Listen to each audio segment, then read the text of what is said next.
আপনারা কি জানেন যে আমাদের করা একটা ছোট্ট কাজ বাচ্চাকে অনেক রোগের হাত থেকে বাঁচিয়ে দিতে পারে? শুধু তাই নয়, সঠিক সময়ে সঠিক ওজন গেইনের জন্যও হেল্প করে।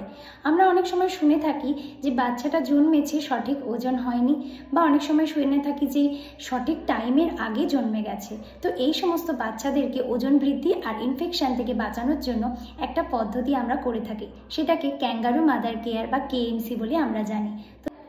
এই ক্যাঙ্গারু মাদার কেয়ার বা কেএমসিটা আমরা কাদেরকে দেব?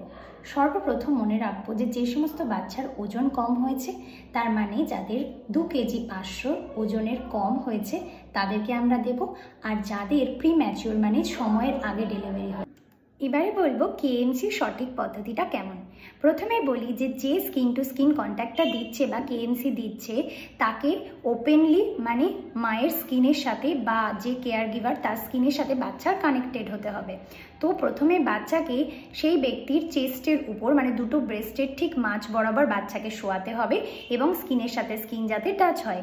দুটো হাত মানে বেবির দুটো হাত দুটো সাইডে চেস্টের ঠিক এভাবে, আর দুটো পা মায়ের অ্যাবডোমেনের দুটো সাইডে ঠিক এভাবে থাকবে।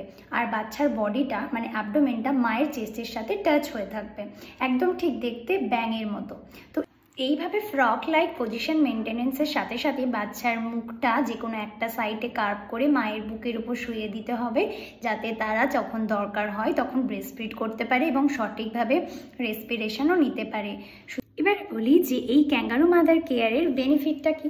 আমরা যদি এভাবে বাচ্চাকে ক্যাঙ্গারু মাদার দিই তাহলে বাচ্চার ওজন বৃদ্ধি হবে, বাচ্চা ইনফেকশনের হাত থেকে বাঁচবে, এবং শুধু তাই না, বাচ্চা যে কোনো রোগের সাথে ফাইট করতে পারবে। আর মায়ের সাথে বাচ্চার বন্ডিংটা অনেক বেশি ভালো হবে।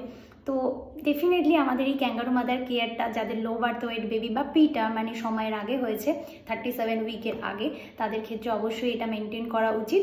এবং আমরা যখন ক্যাঙ্গারু মাদার কেয়ারটা দেবো তখন এটা মাথায় রাখবো যে আমরা একটা সেশন মানে যখন ক্যাঙ্গারু মাদার কেয়ারটা দিতে বসেছি তখন মিনিমাম যেন 90 মিনিট দিই, আর সারাদিনের মধ্যে 6 থেকে 8 ঘন্টা দিলেই হবে।